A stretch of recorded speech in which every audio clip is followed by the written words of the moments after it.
Hello friends, आपका हमारे channel आरंभ क्लासेस में स्वागत है। आज के इस वीडियो में हम लोग बिहार स्टेट पेपर 1 में पूछे गए साइंस के प्रीवियस ईयर क्वेश्चंस को आपके साथ डिस्कस करेंगे, वो भी यूथ कंपटीशन टाइम्स की बुक के अकॉर्डिंग। और इसके पहले की वीडियोस में भी हमने बिहार स्टेट पेपर 1 में पूछे गए साइंस के प्रीवियस ईयर क्वेश्चंस को आपके साथ डिस्कस किया है। अगर अभी तक आपने उन वीडियोज़ को नहीं देखा है तो उन वीडियोज़ का लिंक आपको डिस्क्रिप्शन बॉक्स में मिल जाएगा, आप उसे जाके देख सकते हैं। तो बिना देरी किए चलिए आज का ये वीडियो स्टार्ट करते हैं। तो आज के इस वीडियो में हम लोग 8 सितंबर 2023 के शिफ्ट 1 में पूछे गए क्वेश्चंस का ही डिस्कशन आपके साथ करेंगे। तो क्वेश्चन नंबर 1 है, जैव तकनीक कृषि में सम्मिलित मुख्य तकनीक है। तो इस क्वेश्चन का सही जवाब हो जाएगा ऑप्शन ए, ऊतक संवर्धन। कृषि जैव प्रौद्योगिकी में शामिल मुख्य तकनीक ऊतक संवर्धन है।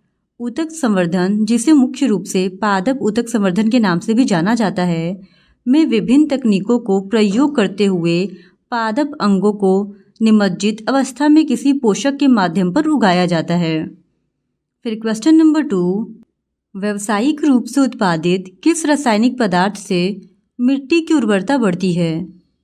तो इस क्वेश्चन का सही जवाब है ऑप्शन डी, उर्वरक यानी कि खाद।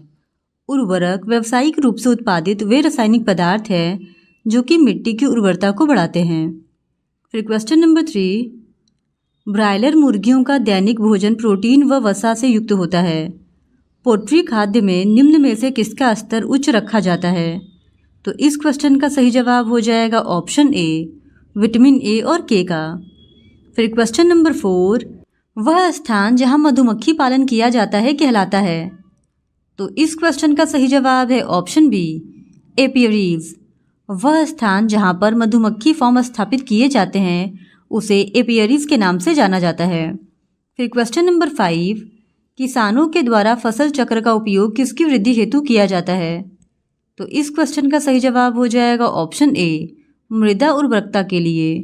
किसानों द्वारा मिट्टी की उर्वरता में वृद्धि के लिए फसल चक्र का उपयोग किया जाता है। फिर क्वेश्चन नंबर 6, निम्नलिखित में से कौन मैग्नीशिया का दूध है।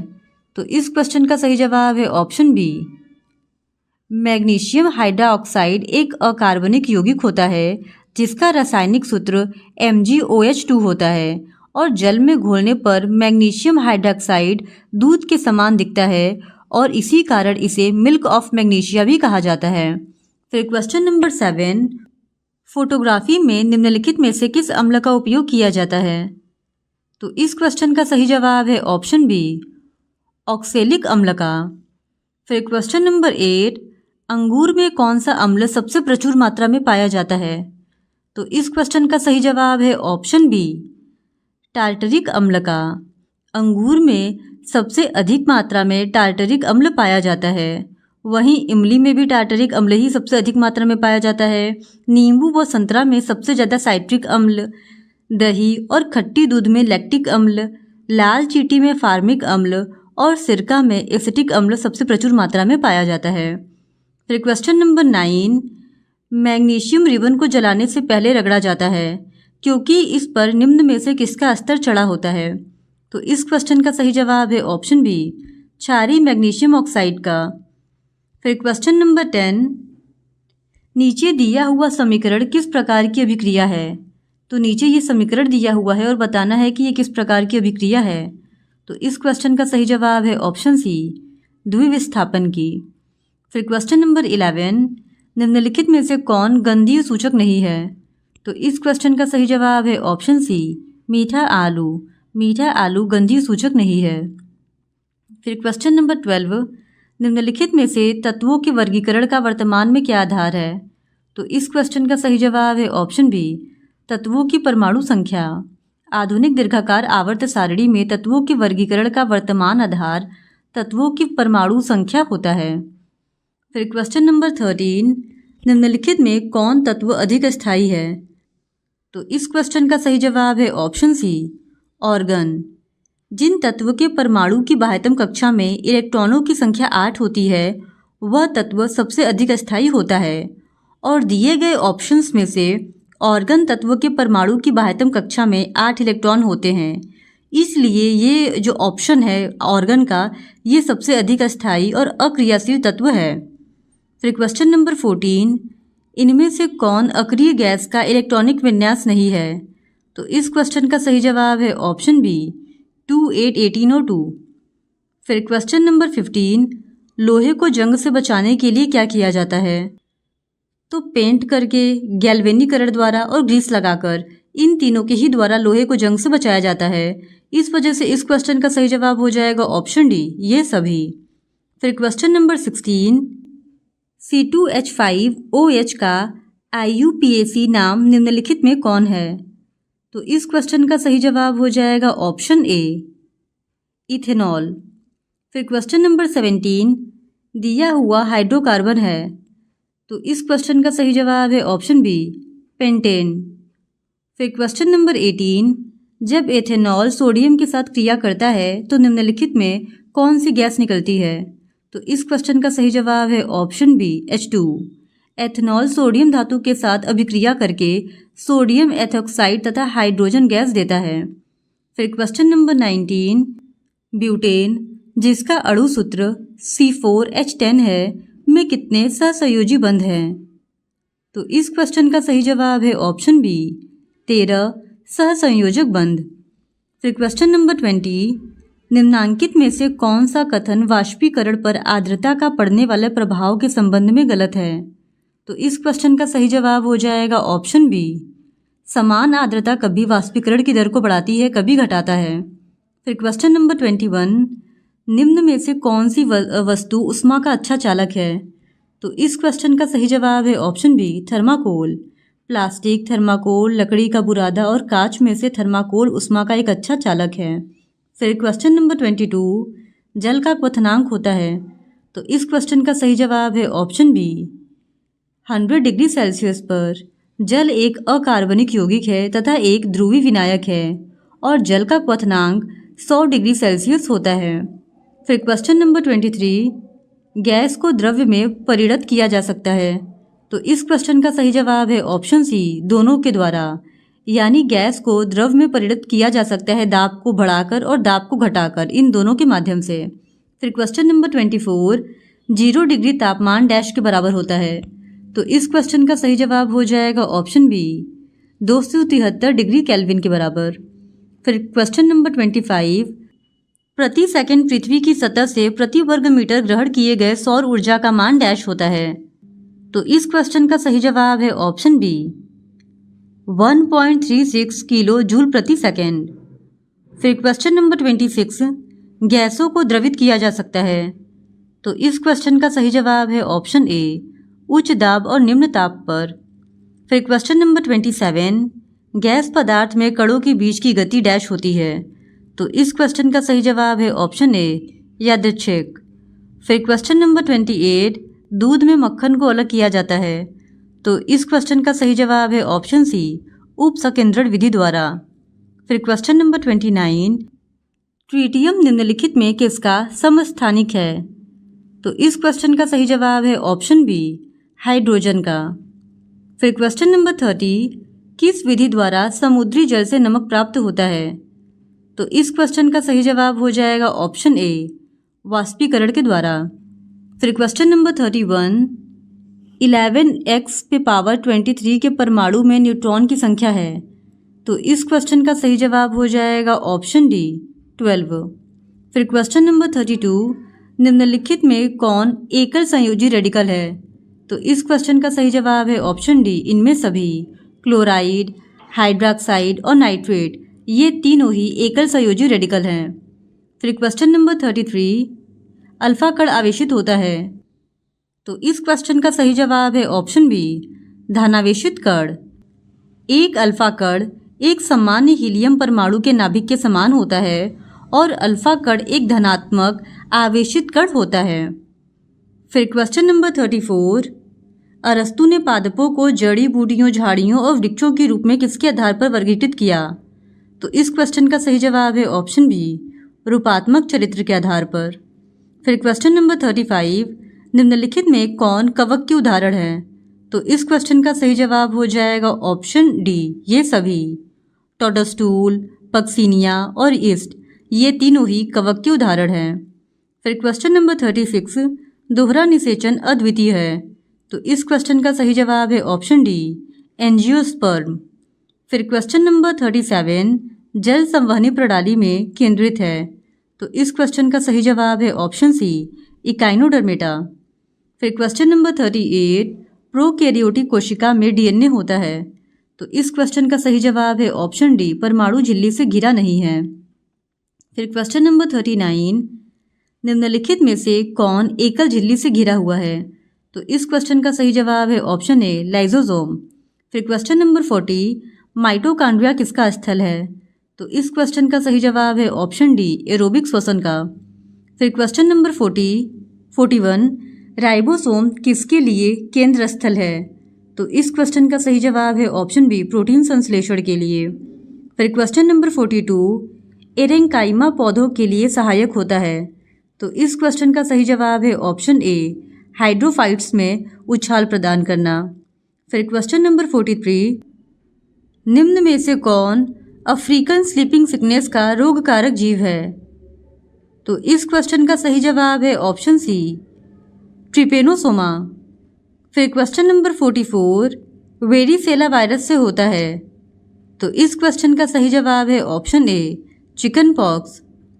फिर क्वेश्चन नंबर 45, कार्बन डाइऑक्साइड और ऑक्सीजन वर्णमध्योतक कोशिका में कैसे अंदर और बाहर जाते हैं।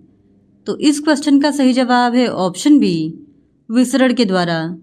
फिर क्वेश्चन नंबर 46, सजीव में पाए जाने वाले जैव प्रक्रम है। तो इस क्वेश्चन का सही जवाब है ऑप्शन डी, इनमें से सभी। सजीव में पाए जाने वाले जैव प्रक्रम में श्वसन, पोषण और जनन, ये तीनों ही आते हैं। फिर क्वेश्चन नंबर 47, पत्तियों में फ्लोएम कहाँ रहता है। तो इस क्वेश्चन का सही जवाब है ऑप्शन सी, पत्तियों की निचले एपिडर्मस की तरफ। फिर क्वेश्चन नंबर 48, जैव विघटित कचरे का किस प्रक्रिया के द्वारा खाद में परिवर्तित किया जा सकता है। तो इस क्वेश्चन का सही जवाब है ऑप्शन ए, खाद बनाकर। फिर क्वेश्चन नंबर 49, ओजोन परत में ह्रास निम्नलिखित में से किसके कारण होता है। तो इस क्वेश्चन का सही जवाब है ऑप्शन डी, क्लोरोफ्लोरोकार्बन के कारण। ओजोन परत में जो ह्रास हो रहा है वो CFC यानी क्लोरोफ्लोरोकार्बन के कारण हो रहा है। फिर क्वेश्चन नंबर 50, पर्यावरण संरक्षण का क्या अर्थ है। तो इस क्वेश्चन का सही जवाब है ऑप्शन बी, प्राकृतिक संसाधनों का संरक्षण। पर्यावरण संरक्षण से तात्पर्य व्यक्तियों, संगठनों एवं सरकारों द्वारा प्राकृतिक पर्यावरण एवं प्राकृतिक संसाधनों की सुरक्षा करने हेतु उठाए गए कदम तथा किए गए कार्यों से होता है। तो क्वेश्चन नंबर 51 है, प्राकृतिक पर्यावरण में क्या सम्मिलित है। तो इस क्वेश्चन का सही जवाब हो जाएगा ऑप्शन सी, ए और बी दोनों। प्राकृतिक पर्यावरण के अंतर्गत जैविक और अजैविक ये दोनों ही घटक शामिल किए जाते हैं।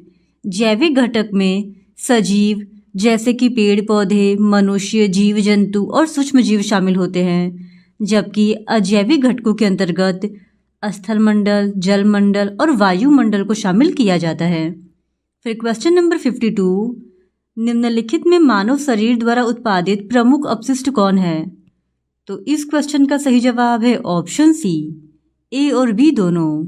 यूरिया और कार्बन डाइऑक्साइड दोनों ही प्रमुख अपशिष्ट है जो कि एक मानव के शरीर के द्वारा उत्सर्जित होते हैं। फिर क्वेश्चन नंबर 53, मानव मस्तिष्क का निम्नलिखित में से कौन सा भाग वृद्धि एवं चतुराई का केंद्र है। तो इस क्वेश्चन का सही जवाब है ऑप्शन ए, सेरिब्रम। सेरिब्रम मानव मस्तिष्क का वह हिस्सा है जो बुद्धि, स्मृति, भावनाओं आदि के नियमन का केंद्र होता है और इसे प्रोजनसिफ्लॉन भी कहते हैं। फिर क्वेश्चन नंबर 54, फल निम्नलिखित में से पुष्प के किस भाग से बनता है। तो इस क्वेश्चन का सही जवाब है ऑप्शन सी, अंडाशय। फल मुख्यतः पुष्प के अंडाशय भाग से विकसित होता है और एक पूर्ण विकसित पुष्प में 4 मुख्य भाग होते हैं। पहला बाह्य दलपुंज, दूसरा दलपुंज, तीसरा पुमंग और चौथा जायांग। फिर क्वेश्चन नंबर 55, मादा मानव में निषेचन कहाँ होता है। तो इस क्वेश्चन का सही जवाब है ऑप्शन डी, फेलोपियन ट्यूब में। जब स्त्री के अंडाणु और पुरुष के शुक्राणु आपस में मिलकर नए जीव का निर्माण करते हैं तो इस प्रक्रिया को निषेचन कहा जाता है। और मानव मादाओं में निषेचन की प्रक्रिया फैलोपियन नलिका में होती है। फिर क्वेश्चन नंबर 56, 45 वर्ष के करीब महिलाओं में मासिक स्राव बंद हो जाता है, इस अवस्था को क्या कहते हैं? तो इस क्वेश्चन का सही जवाब है ऑप्शन ए, मीनोपॉज। सामान्यतः 14 से 15 वर्ष की आयु में एक लड़की को मासिक स्राव होना आरंभ होता है और सामान्यतः 45 से 50 वर्ष तक की आयु तक स्त्रियों में मासिक स्राव होना बंद हो जाता है। फिर क्वेश्चन नंबर 57, आनुवंशिकता के जनक कौन है? तो इस क्वेश्चन का सही जवाब है option B, Gregor John Mendel. Gregor John Mendel को आनुवंशिकता का जनक कहा जाता है। फिर क्वेश्चन नंबर 58, मेंडल ने अपने अध्ययन के लिए निम्नलिखित में से किस लक्षण का चयन किया? तो इस क्वेश्चन का सही जवाब हो जाएगा ऑप्शन डी, उपरोक्त सभी। मेंडल ने अपने अध्ययन के लिए तने की लंबाई, फूल की स्थिति, फूल का रंग, बीज का आकार, फली का रंग और बीज का आकार, इन सब को ही अपने अध्ययन में शामिल किया था। फिर क्वेश्चन नंबर 59, उस समूह का चयन करें जिसमें अधिकतम समान गुण हो। तो इस क्वेश्चन का सही जवाब है ऑप्शन ए, एक ही प्रजाति के दो व्यक्ति। जीवों में उपस्थित विशेषताओं के आधार पर उनका पदानुक्रमित वर्गीकरण जैविक वर्गीकरण कहलाता है और जीवों के वर्गीकरण प्रणाली को टैक्सा के रूप में जाना जाता है और जीवों के वर्गीकरण के लिए उपयोग किए जाने वाले टैक्सा के विभिन्न rank, domain, kingdom, phylum, class, order, family, genus तथा प्रजाति हैं और इनमें सबसे ऊपर किंगडम तथा क्रम में सबसे नीचे प्रजाति होती है। फिर क्वेश्चन नंबर 60, किसी गतिमान वस्तु के लिए विस्थापन और दूरी का अनुपात होगा।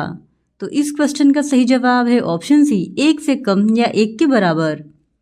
फिर क्वेश्चन नंबर 61, एक बस की चाल 10 सेकेंड में 36 किलोमीटर पर आवर से 72 किलोमीटर पर आवर हो जाती है, तो इसका त्वरण है। तो इस क्वेश्चन का सही जवाब हो जाएगा ऑप्शन सी, 3.6 मीटर प्रति सेकेंड स्क्वायर।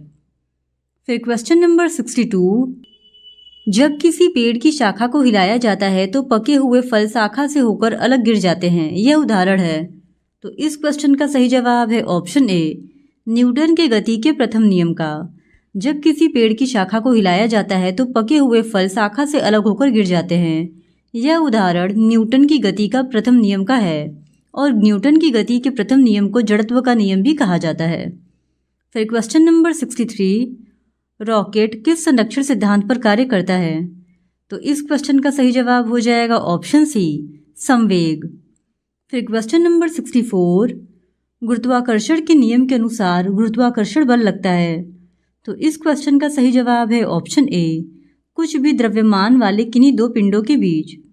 फिर क्वेश्चन नंबर 65, चंद्रमा की सतह के नज़दीक दो अलग अलग द्रव्यमान की वस्तुएं मुक्त रूप से गिर रही हो तो इस क्वेश्चन का सही जवाब हो जाएगा ऑप्शन ए, किसी भी क्षण उनका वेग समान होगा।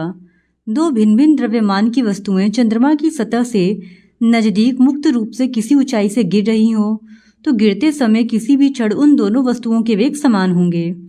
फिर क्वेश्चन नंबर 66, m और 4m द्रव्यमान की दो वस्तुएं समान गतिज ऊर्जा से चलायमान हो तो उनके वेग का अनुपात है। तो इस क्वेश्चन का सही जवाब हो जाएगा ऑप्शन सी, 2:1। फिर क्वेश्चन नंबर 67, 400 न्यूटन वजन की एक लड़की ऊर्ध्वाधर सीढ़ी पर चढ़ती है। अगर जी का मान 10 मीटर प्रति सेकंड स्क्वायर हो तो 2 मीटर सीढ़ी चढ़ने में लड़की द्वारा लिया गया कार्य होगा। तो इस क्वेश्चन का सही जवाब हो जाएगा ऑप्शन बी, 800 जूल। फिर क्वेश्चन नंबर 68, किसी वस्तु की गतिज और स्थितिज ऊर्जाओं के योग को कहते हैं उसकी कुल। तो इस क्वेश्चन का सही जवाब हो जाएगा ऑप्शन सी, यांत्रिक ऊर्जा। फिर क्वेश्चन नंबर 69, एक वस्तु x ऊंचाई से मुक्त रूप से गिर रहा हो तो आधी ऊंचाई x/2 तक आने के पश्चात उस वस्तु में होगा। तो इस क्वेश्चन का सही जवाब हो जाएगा ऑप्शन बी, आधी स्थितिज ऊर्जा व आधी गतिज ऊर्जा। फिर क्वेश्चन नंबर 70, 900 किलोग्राम प्रति मीटर क्यूब घनत्व का एक ठोस तेल पर तैरता है तथा वह तेल 1000 किलोग्राम पर मीटर क्यूब घनत्व के पानी पर तैरता है, तो तेल का घनत्व केजी पर मीटर क्यूब में होना चाहिए। तो इस क्वेश्चन का सही जवाब हो जाएगा ऑप्शन ए 950। फिर क्वेश्चन नंबर 71, एक तरल जिसका घनत्व मरकरी के घनत्व से 2 गुना है का उपयोग बैरोमीटर में किया जाता है, तब एक वायुमंडल दाब द्रव्य के कितना सेंटीमीटर के बराबर होगा। तो इस क्वेश्चन का सही जवाब हो जाएगा ऑप्शन डी 38 सेंटीमीटर।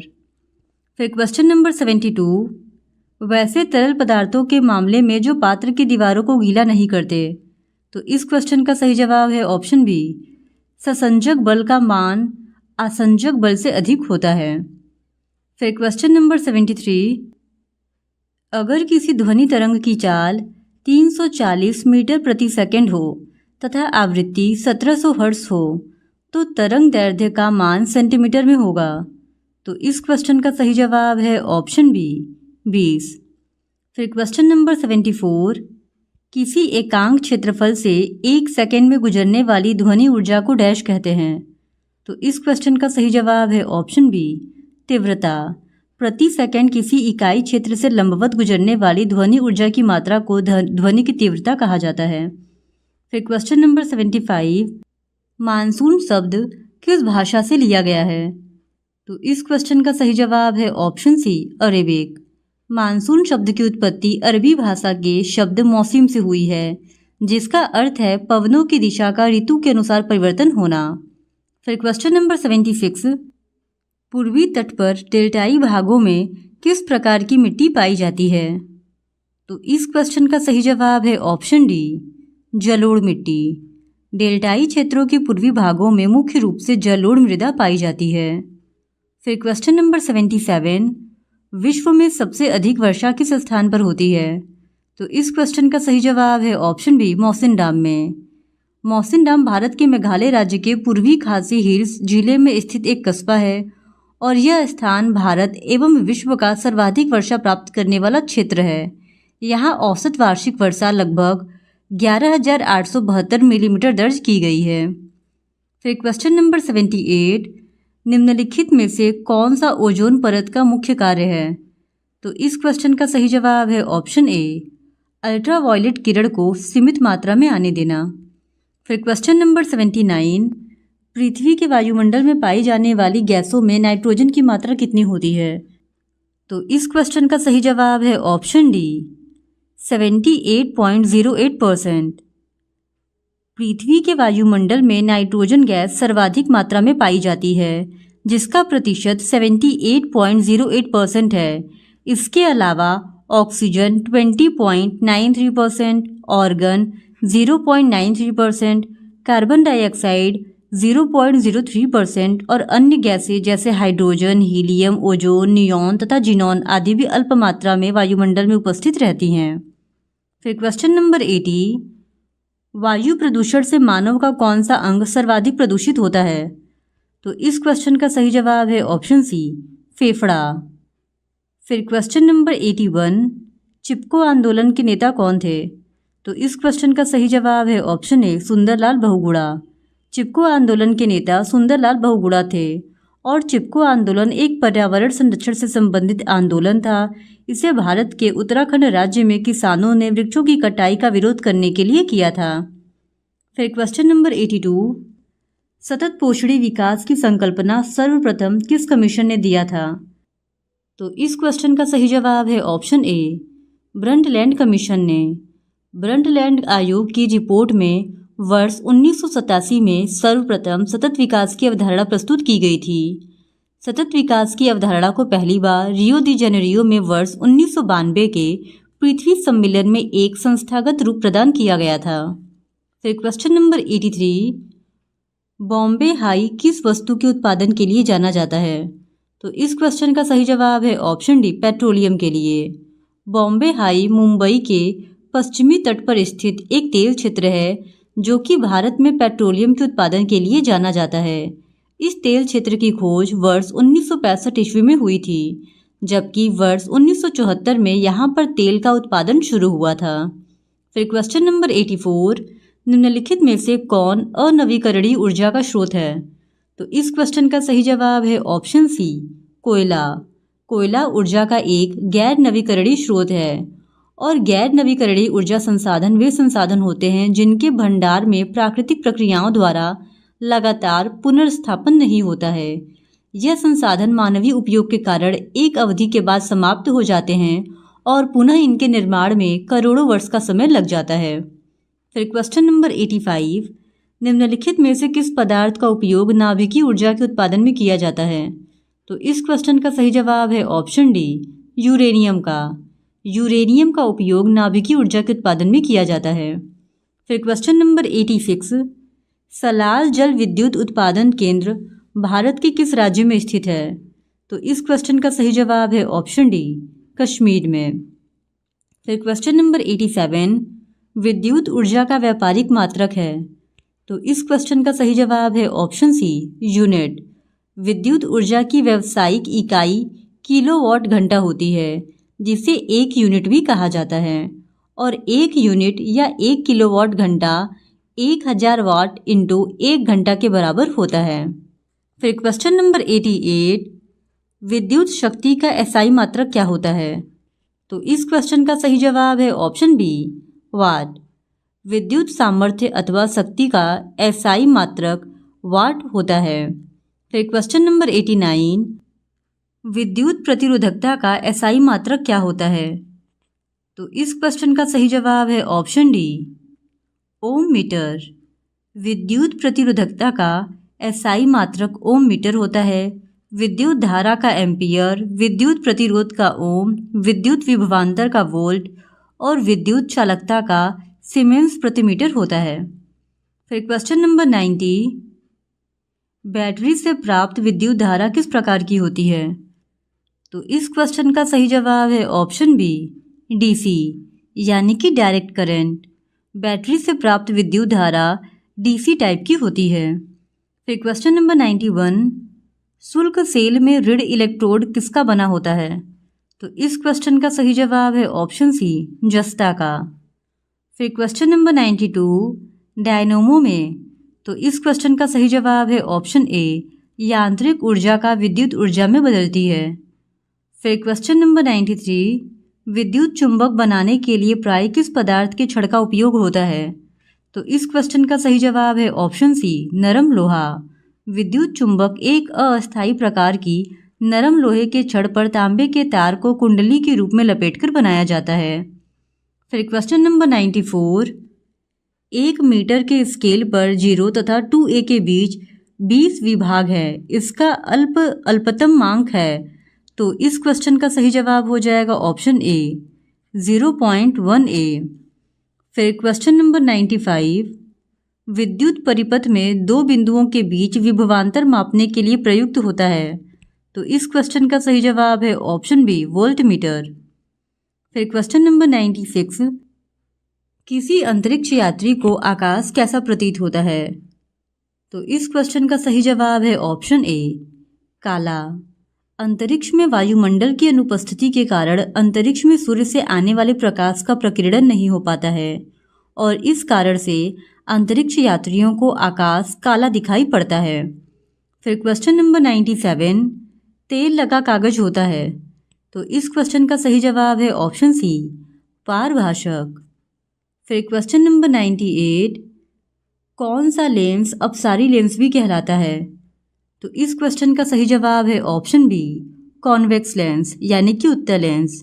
उत्तल लेंस को अभिसारी लेंस भी कहा जाता है और अभिसारी लेंस किसी प्रकाश स्रोत से निकलने वाली समांतर प्रकाश किरणों को एक बिंदु पर अभिसरित करता है और इसके विपरीत अवतल लेंस को अपसारी लेंस भी कहा जाता है, क्योंकि अपसारी लेंस एक ऐसा लेंस होता है जो किसी प्रकाश स्रोत से निकलने वाली समांतर प्रकाश किरणों को अपसारित यानी बाहर की ओर फैलाता है।